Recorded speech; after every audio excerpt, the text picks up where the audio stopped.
I could spend the rest of my life just reading.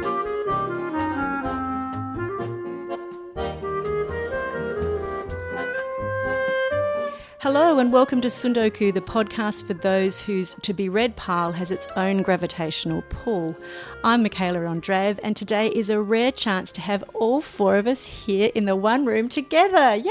Hello! Yay! Hello! So today we're going to talk about what we read over the Christmas break. But first, Sarah, can you give us a quick insight into the author that you're going to bring us today? Oh, right. I'm going to bring Antonia Pont to the table. She's a philosopher and yogi and a creative writer and a teacher. And she's written a book called Plain Life, which is looking at how perhaps simplifying some aspects of our life can make it more interesting, more open, and create more opportunities for us. Well, that sounds like something we could all use. So we'll get straight into it.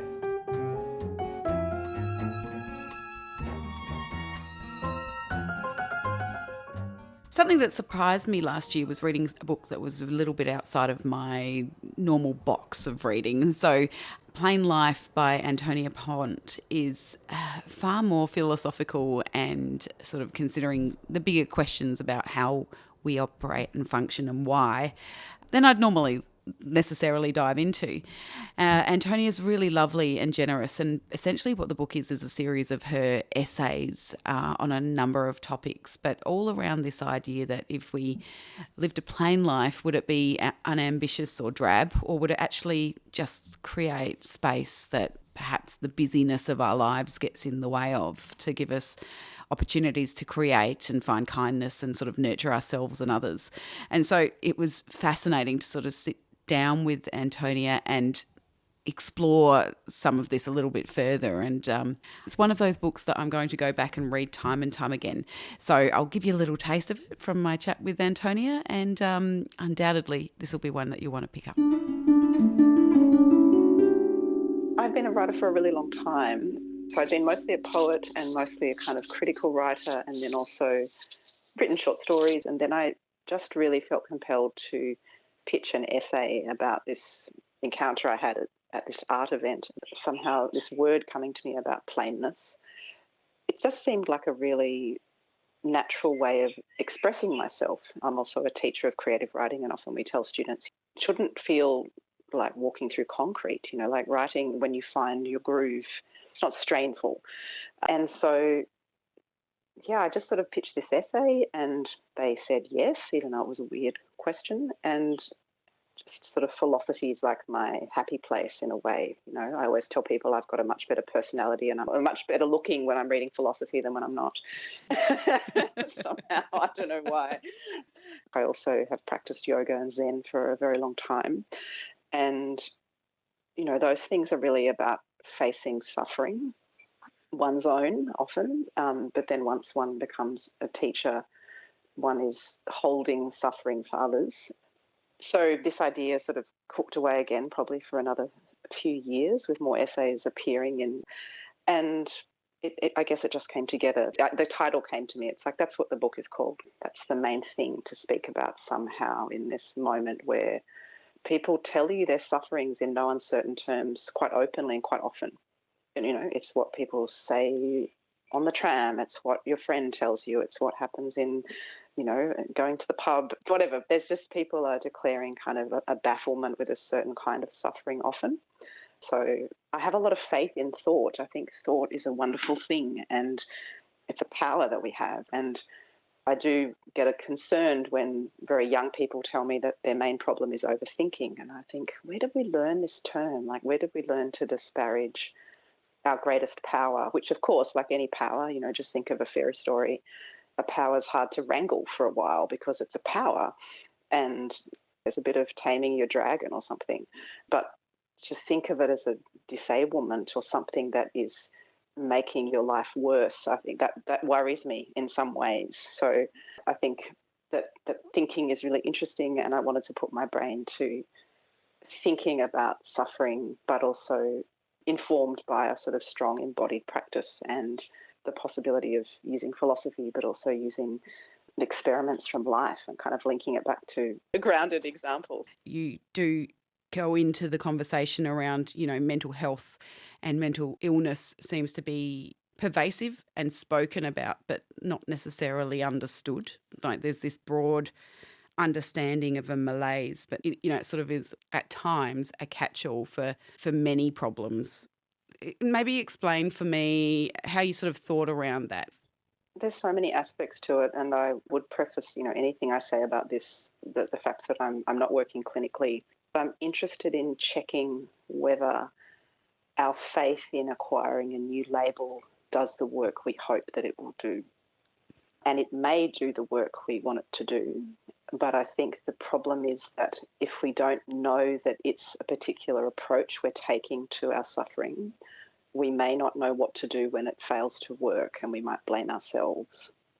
So it might be that getting a diagnosis for certain things does help me for a time.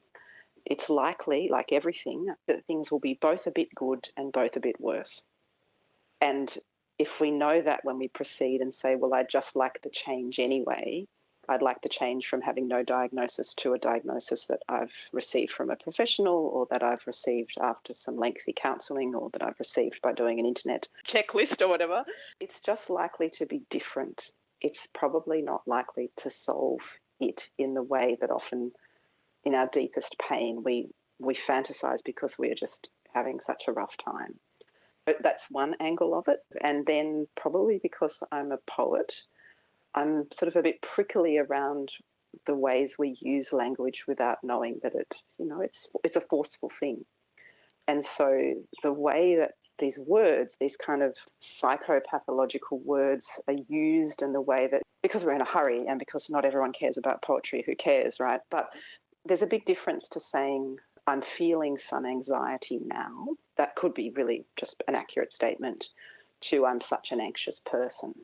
One of them puts me immediately in a fixed kind of pathological pile, and the other says, I'm passing through a phenomenal experience right now, and part of that, for better or worse, let's call it anxiety. And I think what language has the power to do is to offer us granularity and gradations around the nuance of our feeling. And I do think that, what do we call it when our response is the absolutely most sane response to what is in front of us? We're in a time when for a couple of hours of an afternoon I might just feel very sad that the government bipartisanly passed a deportation bill that undermines human rights in this country. Why should I feel cheerful about that? I might just feel sad and a bit lost. So, I think to feel a bit sad about that, that's not pathological, right? It's just sensible. So in that instance, I wouldn't reach for a term like depression. So that's a bit of a tangible example, but relevant, because we're seeing plenty of those things that are quite, I love the word crestfalling. And at the same time, there's parallel things going on that are delightful. We mature into being able to hold those contradictions and not have to resolve them one way or the other. Being able to feel your feelings and acknowledge them as what they are in that moment and why they are in that moment, and then realise that you're probably going to move through it in many cases. Yeah. There's value in being able to stop and reflect on a feeling. And to do that, we need a little bit of time, yeah. I think. And that's sometimes the missing factor for people, I think. And the time could be 2 minutes. It can't be no minutes. Yeah, absolutely. But we're increasingly busy and seek distraction. And so making time to allow ourselves to go through that process rather than bury it is part of the problem too, isn't it? Yeah. And just like having a really strict ethic, I think. I recommend this to listeners. I'm sure they do it, but I'm just going to be like blatant, prescriptive. Just don't run down your own responses to the world as the first thing you do. Maybe the response we have to the world is often quite sincere and accurate. At least give a space to that. Be like, maybe my response right now isn't that I have a mental problem. It's just that I have a pretty fast and accurate response. And that isn't my reactivity. That isn't the way I can run off and do magical thinking and, exaggerate what's happening or speculate without any grounds or whatever. But just sometimes my response is fine. And is that a bit to do with capacity and about acknowledging what level of capacity we have, and part of that is giving ourselves time to restore and reflect upon ourselves and the world and what kind of impositions are coming in at us? I think often I'm shocked at how much people have a preference for dismantling their capacity. Like, I find that really interesting. I think sometimes it's got to do with the way we can think transgression is a way to be free. So I think a lot of things that our psyche can decide is are transgressive, that we might have learned when we were teenagers. Like, yeah, how can I say up yours to mum and dad? I can not go to bed. I can smoke a lot of cigarettes. I can, I don't know, date this person they hate, or whatever, whatever it is. There's a moment when we separate ourselves and we do it by saying, hey, watch me do exactly what you hate. And that transgression, is probably an important separation mode that most of our lives need. But then when we carry it beyond that space, when we actually are free and nobody's watching, no one is tracking our transgressions, and actually they mostly profit from our transgressions. The bigger system profits very nicely from our impulse to transgress. Then often those transgressive things, Derrida would say, they both a bit increase our capacity because we feel a burst of freedom and sort of self-determination, but they also in themselves half the time just exhaust us, or make us really less capable, or make us so grumpy with everyone around us for 3 days that whatever relationships suffer and we have to build them back up again. And of course this ebbing and flowing of capacity is completely normal. It's just what a normal human life is. An AI doesn't have an up and down of capacity. It's kind of consistent. Organic life has the joy and the trouble of that fluctuation. But I think sometimes I'm always just really shocked at how much we don't have maybe the language for asking about, wow, did I just really trash my capacity to do what I want? And without quite recognising that I did. And also imagining that, as I said, the internet doesn't love us. The internet is entirely indifferent to us. It has no interest in our capacity. It has interest in other things, and that's fine, and we can hopefully position ourselves in relation to that. But it definitely doesn't have any interest in our capacity, I don't think, as much as it talks a sense of taking care of us, or here's another list of things that will empower you, or some such rubbish. The realness in your writing and in your way you're speaking is, to simplify it, it's a no bullshit thing. It's like, this is the reality of all of our weird experiences, right? It's not one thing and it's not another. It's all this mushing of all the messiness of it in amongst itself. Yes. It's funny because sometimes when it was kind of heavy for me, some of the concepts, and suddenly you'd inject a bit of real talk and levity in it that just went whiplash in my brain. Like being slapped with a cold fish. Oh, I love it. A part that I loved is kindness versus harshness, and how those two things exist, and that, it's one of those concepts that's talked about a lot, and people do, I think, ostensibly try to live a kind life, but then there is that pull towards harshness that just exists as well. I'm curious about the thinking around that, the need to, I guess, not just be kind, but to identify how we are unkind and perhaps attend to that some more. I'm always interested in why kindness isn't cool. It's a bit nice, it's a bit flouncy. There's all these ways in which it just feels like, if you want to be cool, you don't sign up for kindness. And I do wonder about that, and I'd say that it has to do with patriarchy, for sure. It has to do with an internalized misogyny. That I was watching a wonderful interview with the Indian activist and pretty amazing ecofeminist Vandana Shiva, and she just said this world absolutely denigrates the half of humanity that is responsible for the care, the kindness, the forgiveness, the tenderness, all of that stuff, that thing that actually makes us want to keep living, which has been assigned to purportedly one half of the population in a traditional binary, right? We know it's not like that. She said that's what a patriarchal kind of prioritizing looks like. So I think there's a reason why it's not cool. It's because it doesn't matter what gender one identifies with, we're all influenced by that patriarchal slant, or that sexist slant in a way, that sort of says, that's just for chicks, or that's just for any other minority that's not the kind of dominant one. So it was the essay I grappled with the most. I think I do ask it, and I hope I ask it sort of in a straightforward way for the reader, that everyone's so apparently baffled by why they feel so terrible. They're baffled. Gosh, I've got depression. Gosh, I've got this, I've got that, etc., etc. And I think not that this is definitely the reason, of course, we've got multifaceted histories, but the not including as a likely possibility the fact that one has either participated in cultures of unkindness or been on the end of it, and that this has an effect on our mental or psychic harmony. You know, we don't like it. We don't like it. And I remember, my experience in therapy is having a therapist when I sort of started saying, I'm just an incredibly sad person. Sadness is what I'm like, you know. And luckily this therapist was stern in the best way possible for me. And they were like, I don't buy it. Sorry. Find the last time you were amazingly, mysteriously sad or depressed and track back half an hour before, 3 hours before that, maybe 2 days before that, something happened. Find it. And this was like a project. And I'm like, I can't find it. I can't remember. You know, my depression makes me not able to remember. And they were like, work harder, find it. And it was like I could go back and, you know, I'd walked into a room and someone had rolled their eyes. And I'd buried the fact that I'd come in with a good-heartedness and whatever. And I might be wrong that it was at me. But either way, it had lodged in my psyche a kind of thing that felt offhandedly unkind. It got buried, down it goes, you know, into the matter.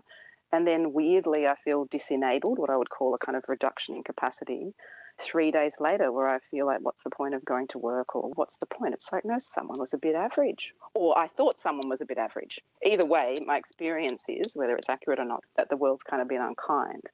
And rather than then going into a culture of complaint where it's like, why are people so awful? It's just more kind of a surgical response where it's like, well, that's probably why I feel a bit sad. Good response.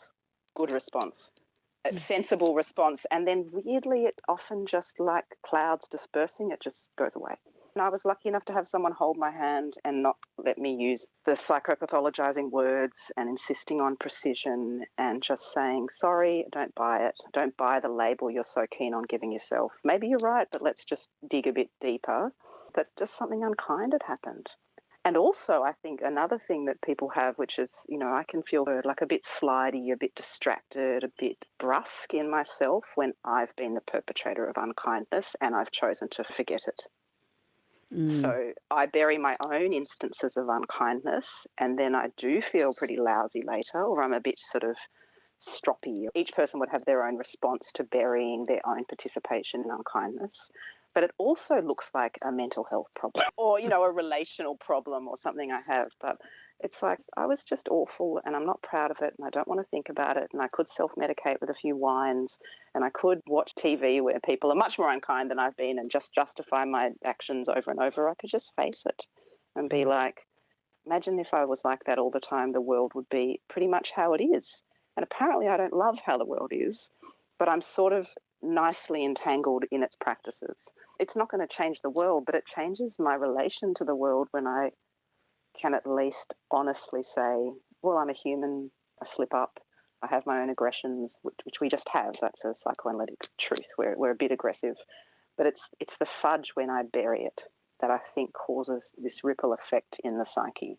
So seeing it and forgiving it, essentially acknowledging it as yourself, but also realising that process that you actually cannot change it. So acknowledging it and releasing it, I guess, rather than holding it is one of those key processes. Yeah, and I mean, sometimes you can just apologise. There are avenues where you can apologise and it's not costly for the person. That's always my question. Mm-hmm. It's like sometimes I just got to let it go. Sometimes an apology will help the person, but sometimes an apology will make them re-suffer. So maybe it's not a good option. Yeah. But I do think that seeing it also may lessen my tendency to do it again in a kind of nano way, like it's slow. But I do think it's just that instead of joining in with the gossip, you shut your mouth, that's all. You just shut your mouth. You don't have to be mean to the gossipers. You don't have to have an opinion on them. You just learn, maybe I won't. I really don't know that this story is true. Maybe I won't add fuel to the fire about this speculation about someone that, you know, if I was in their shoes, I'd feel pretty lousy to know that people were saying this about me. So, you know, I think people are on the end of those behaviours or they're doling them out. And I think because I'm a yogi, it's like weirdly there's no difference. Both positions hurt us. Doing it and receiving it hurts us. Mm-hmm.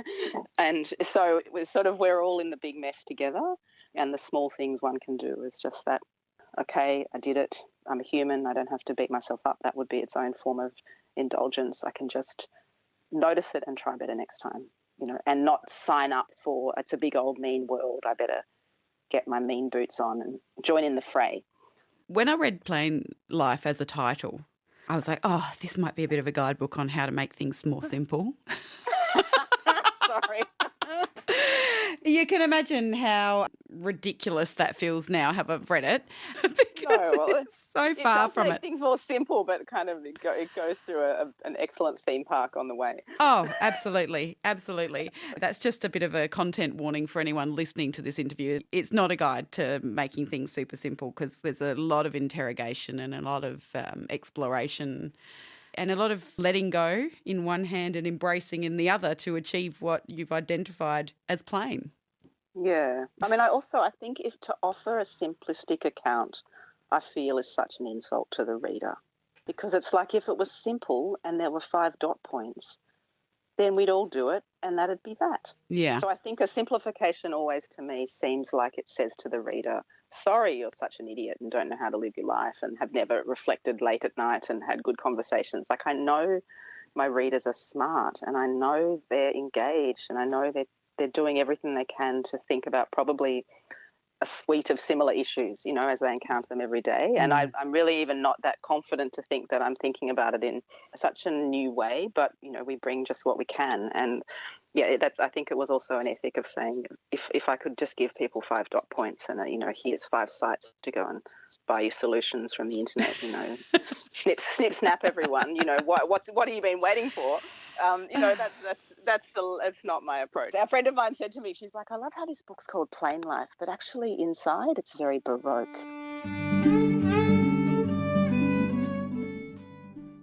Antonia Pont, the author of Plain Life, and that's certainly a book that's going to live solidly on my Tsundoku pile. It'll be one that moves up and down, but I'm sure I will be getting little morsels of its advice for years and years to come. That sounds like a real keeper, Sarah. And I think, Annie, the book you're bringing us today segues nicely into that one. It does indeed. It sits on the top of my pile every year. You read this every year? Gets read and then goes to the bottom and moves up again.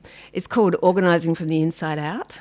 And it's a New York Times bestseller. And if I could just sum up the message that it gives, which I follow for a little while, it is that everything has to have a place. So it's like she uses the kindy idea. Okay, kids, put the scissors back in the scissors box, And so that's the secret to having an organised house. Although you girls know, having sitting right here, we're all just trying to be very polite. Work. But you know what, Annie?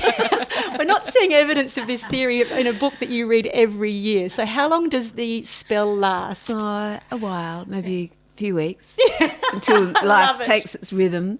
But I know what you mean, Sarah. These kind of books are kind of enriching at the time you read them, aren't they? They fill you with good intentions. And absolutely. It's wonderful. They just give you a little bit of a guide. It's like putting the bumper rails up when you go bowling. You kind of get a little bit of a guidelines to go with. And believe me, I'm 100% with you on New Year's resolutions fading pretty clearly as you get into February. But, let's go for it, Annie. Well, funnily enough, my daughter recommended another book in the self-help category for me to read over Christmas, and it was the Mel Robbins Let Them theory, which is really popular at the moment. Let them and let me is the sort of the basis of the theory. Let them think what they want. Let me act how I want to after that, so it's a bit of it's a freeing thought. It's a quick read. I think it could have been half the length, maybe even a quarter of the length. Maybe it could have just been a very long essay, but it was helpful. I didn't mind it. So she's made a fortune out of that too. Oh, it's on every bookshelf. And she lives really off 2 theories. You know what the first one is? It's called the 5-4-3-2-1 theory. So you're stuck somewhere, you're billing down, you don't know what to do next. You just go 5, 4, 3, 2, 1, and you leap into the next thing that you're doing. Okay, now that's a really simple theory, isn't it? She parlayed a whole career from that, and now this is her next really simple theory. So hats off to her. She knows how to work a good but very plain idea. Is it powerful for you?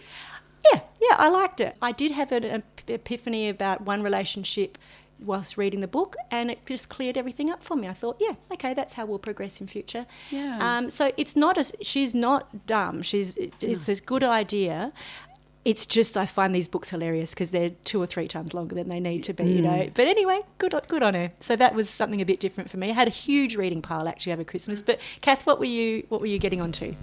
Okay, well, I think I might start with something I picked up in a throwaway pile in a bookshop somewhere. Christopher Fowler, Paperboy. It's a memoir. It's from some time ago, 2009. Christopher Fowler is the author of a series of detective novels that were just fantastic, are fantastic. They're the Bryant and May novels, Bryant and May. And Bryant and May are these crotchety old pair who are based in London and they investigate paranormal crimes. They're a fantastic series. He did very well with it. But this is his memoir. It's very funny. It's mostly set in about 1961 when he was little. It's just so beautifully done. And it investigates particularly his relationship, of course, with his parents. And his father was a really difficult character and very difficult to like. But he makes his peace with him. I don't know, somebody says it's an object lesson in how to write a memoir, and it absolutely is. I just enjoyed every page of it. So Christopher Fowler, Paperboy, and moving up the fine writing scale, I read Colm Toibin, A Long Winter, which I liked a lot. It is a long short story, really, a novella. He explains it at great length at the back. He's got a hideaway, he and his partner have got a hideaway in Catalonia somewhere, which is snow-covered in the winter. And when they were there, they were negotiating with neighbours to buy a next-door property, and there was a tumble-down ruin in the middle of the field. And the legend that went with that was something about a woman who'd wandered off into the snow. She'd been an alcoholic, and her husband had taken all the booze away, and she'd gone a little bit crazy and decided to head off in the snow for her brother's place some distance away and got lost and never found again.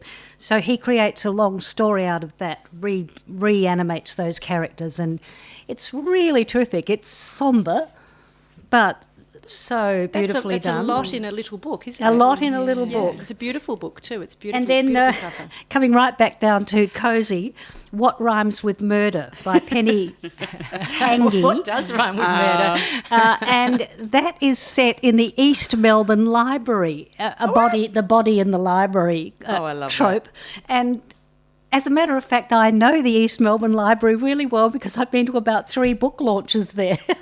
And I could visualise every single bit of the library. Somebody great. falls off the mezzanine balcony and, you know, it's really well done. She's a children's writer mainly, and this is her first adult novel.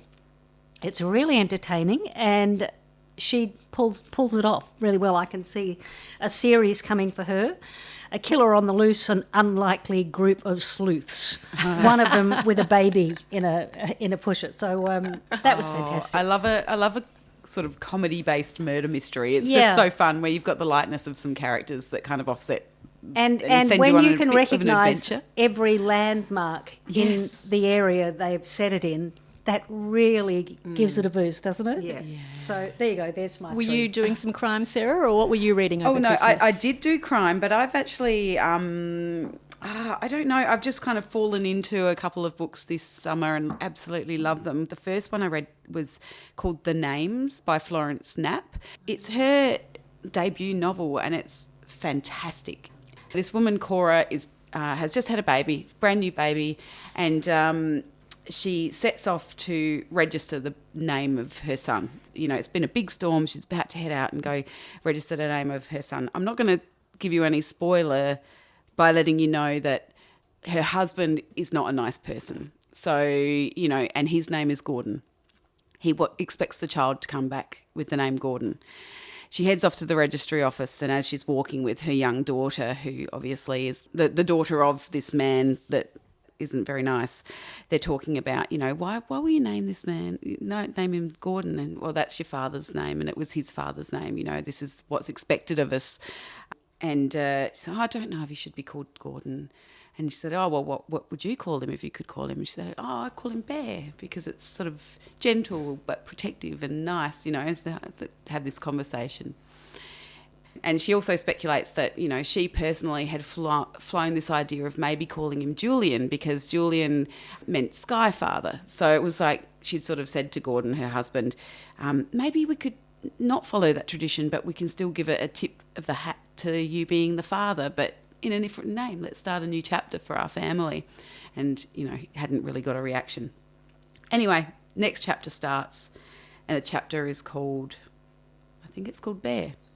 And what you do then happens throughout the book is you go through chapters that are set from the perspective of Bear, Julian and Gordon. The boy has been given one of the names throughout, and it follows each of his life with each of those names and the different scenarios that would have happened. Fabulous. And it's quite brutal because obviously the first set of chapters is as she returns home and the husband is told that the child is given whatever name it's given. And so the husband's reaction to the naming of the child. And then it skips forward 7 years and follows what's happened to that child 7 years later and 7 years on and so forth. And so it is what a fascinating. Clever book. So clever, so unique because in each one the character of the mother, the sister, the father and the boy are really well wrought. But obviously the boy, like all of their experience are different. So you've had to think of 3 timelines and 3 scenarios in how these interactions of this family work. It is absolutely excellent. I would highly recommend to anyone. Sarah, I had completely forgotten I'd read that book. It's all come back to me. Did you love brilliant. it? Yes, I've Oh, good, Kath. thoroughly I'm glad. endorsed your endorsement.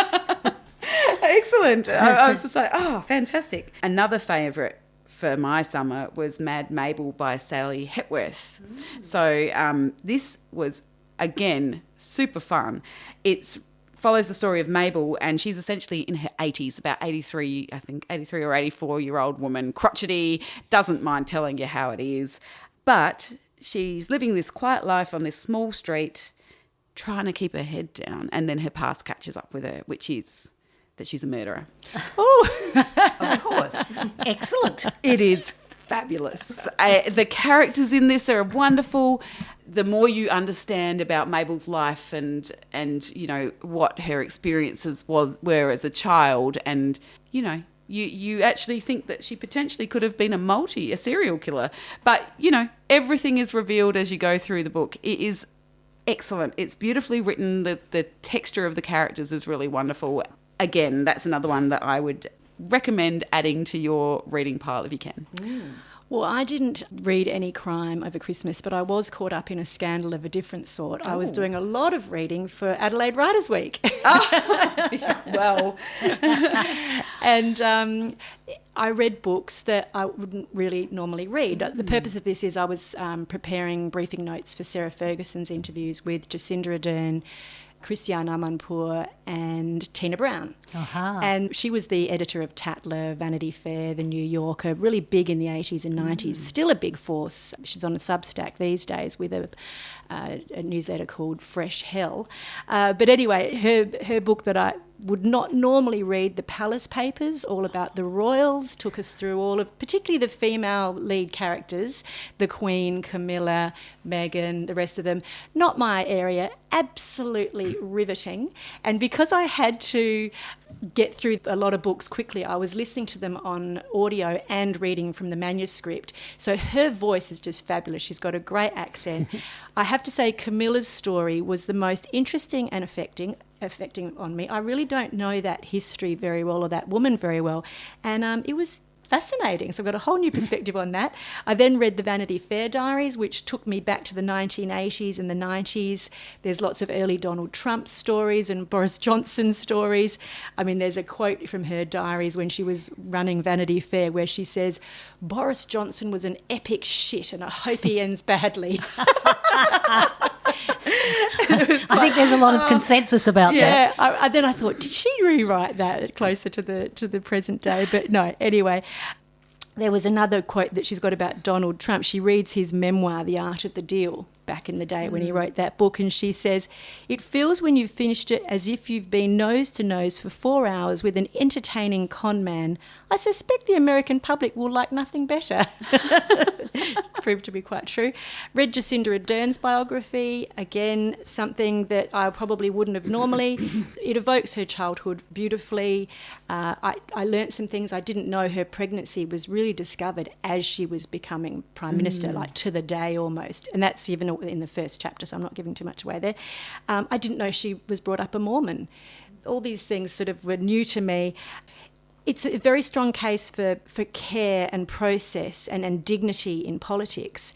But I did read it just feeling that I just can't shake off the fact that the Trumps of the world seem to be winning at the moment. And Jacinda's not lightweight, but she almost appears it in this day and age. So, make your own conclusions, but a book well worth reading.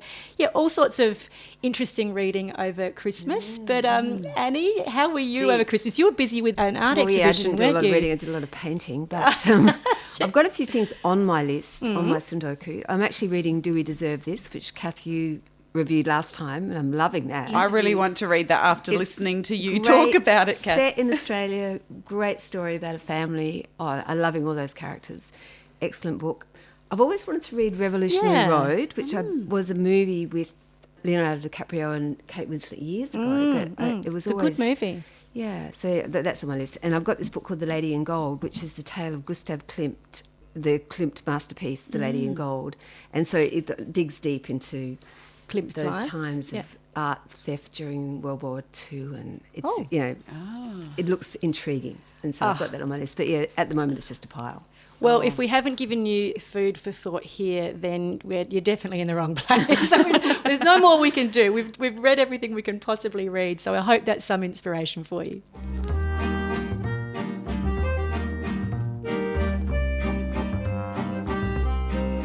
You're listening to Tsundoku, the podcast for anyone who knows happiness is having a good book on the go.